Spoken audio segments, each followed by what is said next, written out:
How's it going, everybody? My name is Rinzler here, back again for another video, and welcome back to my KBW series.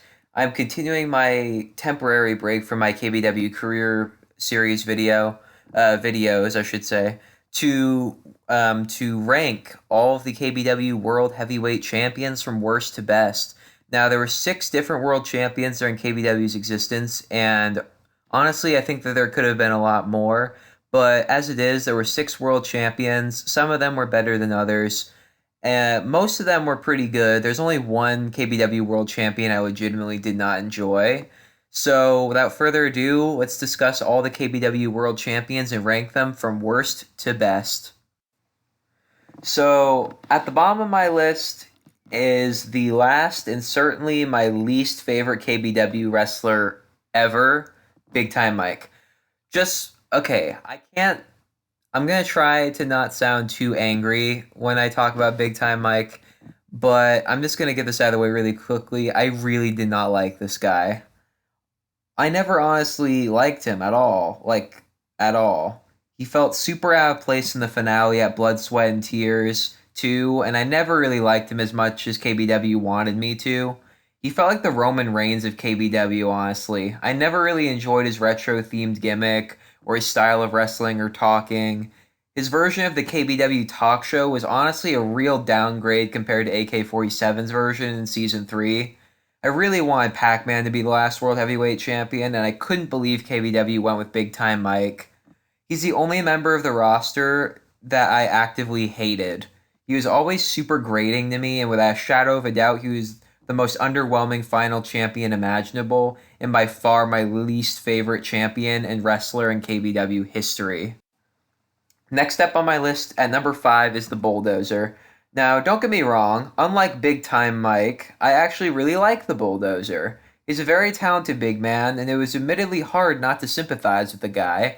Kage brought in Jacob Storm, a guy Bulldozer hated, to replace Nick Frazier, a guy Bulldozer considered a brother, in barely any time at all. It's easy to understand why Bulldozer betrayed Kage at All or Nothing, and admittedly, as great as he was in execution, I actually found him more entertaining when he was on his own. His feud with Paul Wall was excellent, but man, his world title run was bland. I'm sorry, Bulldozer, but he really didn't become all that entertaining, in my opinion, until Season 3. Before that, he was just a big guy who did a few moves but had very little personality for himself. Kage outright said Bulldozer wasn't ready for the championship in Season 2, and he was right, in my opinion. He lost the title so quickly that the only memorable part of his run was how he won it in the Royal Rumble by betraying AK-47, and that heel turn was honestly kind of predictable anyway. So, to say the least, his run was short, he wasn't very confident in front of the camera yet, and he hadn't been given enough time to develop into a proper main eventer. It's a damn shame, in my opinion, that Bulldozer only had the one title run, as I think if Bulldozer was given a second run later in his career, then he could have been one of the best champions. But as it stands, his one world title reign was tainted and a bit bland. I love the Bulldozer to death, but his reign was really underwhelming and forgettable.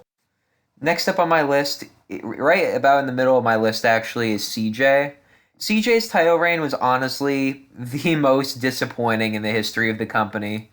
The Renegade Invasion storyline was so damn good that CJ winning the title was inevitable. He really grew into his own character in Season 3, and he seemed ready to be a main eventer for a long time coming. But then his title reign actually happened.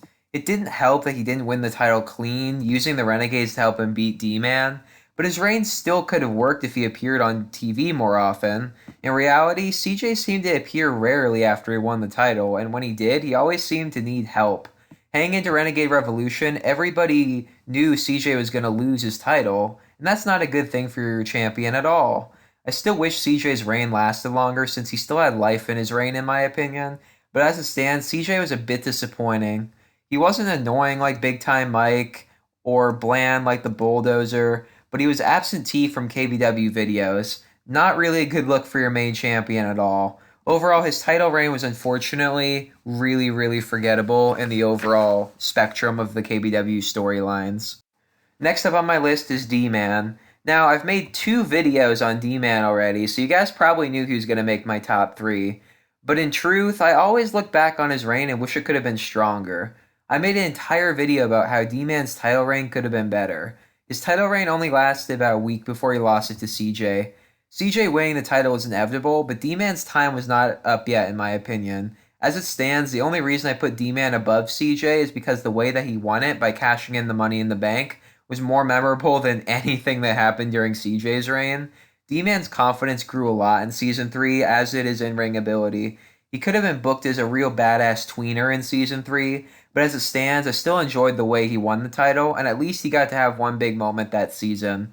He's always going to be one of my favorites, and as short as his title reign was, it was one of the most fondly remembered to some people. Now, the top two guys on my list were incredibly hard to rank, if I'm being honest. I go back and forth on them a lot. Honestly, my mind might change in a month, who knows? But right now, my second favorite champion is AK-47. Talk about a truly complete performer. He had a good look, was versatile in his character, and he had true presence in the company. Always felt like he deserved to be where he was. No question about it. He played an excellent babyface in Season 2 and most of Season 3, but that God's damned heel turn was so shocking and well done that I legitimately think of bad guy AK more than good guy AK now. And probably the most underrated KBW video ever, the pay-per-view aftermath of All or Nothing, AK-47 put on the promo of a lifetime. He pointed out that he'd been screwed multiple times, but everybody always cheered for Kage, the villain of the story. And he was totally right. He had great motivation to betray Kage at All or Nothing, and the way it was done was superb in my opinion. Now, this is not saying I liked AK after he turned heel, because I actually really hated AK when he first turned heel, and I sided with Kage. But looking back now, turning heel was the best thing that AK did for his career. AK is the first on my list to have held the World Championship on two different occasions. His first reign was as a babyface in Season 2 against Execution. This reign was pretty good, in my opinion. AK was excellent in a top good guy role, and it was difficult to imagine him any other way at the time. It was sort of like imagining John Cena turn heel. Like, it's almost hard to imagine. His season finale match with Kage was truly a classic worth checking out years later. His second reign managed to actually be even better, though, with the roles now reversed and AK as a top heel in KBW. He embraced his new role spectacularly. He was truly easy to hate, and his title defenses were just as good, if not better, than they were in his first reign. However, as much as I like AK-47, there's just one guy in KBW that I like more than him. This is probably a very obvious choice to some people, but Kage was my favorite world champion. Easily, hands down, the most complete performer KBW ever produced. He had the best matches, the best promos, and he was really easy to like even when he was being an asshole. His matches with AK-47 are nothing short of legendary, some of the best matches in backyard wrestling history. He always looked totally in place in the role of world champion. He never felt forced like Big Time Mike, bland like the Bulldozer, or disappointing like CJ and D-Man. He and AK are roughly on the same level, but the reason I'm putting Kage higher is because he generally had more great matches than AK during his reigns as champion, and he worked really good as the hero of the company going against the heel AK and his Renegades.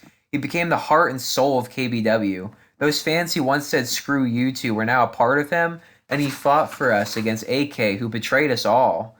In that same pay-per-view aftermath video, which is incredibly underrated by the way, Kage put on a career-defining promo that I actually listen to on a regular basis. And in that promo, he embraced the spirit of all the fans and became the top good guy that all the fans deep down knew he could be. What an amazing performer Kage was and still is. He founded KBW, and I'll always respect him for that. But on top of that, he had such amazing, inspiring promos and matches that it's impossible really to hate the guy. Hands down, my favorite KBW wrestler and a world champion worth telling stories about for years to come. He added prestige and legacy to a literal toy championship belt, and he made it something special and legitimate. I'll never forget how Kage defined my childhood and how much I appreciate what he did for backyard wrestling as a whole. He was a truly aspiring champion that I hope people will never forget and look up to for years to come. Thank you guys for watching this video. If you enjoyed this video, remember to give it a thumbs up. Share this video with all of your friends on your various social media accounts. Let me know in the comments down below if I did a good job, and if I didn't, tell me what I should do better. Remember to ring that notification bell to see all of my videos, KBW or not, and I will see all you dudes and chicks in the next video.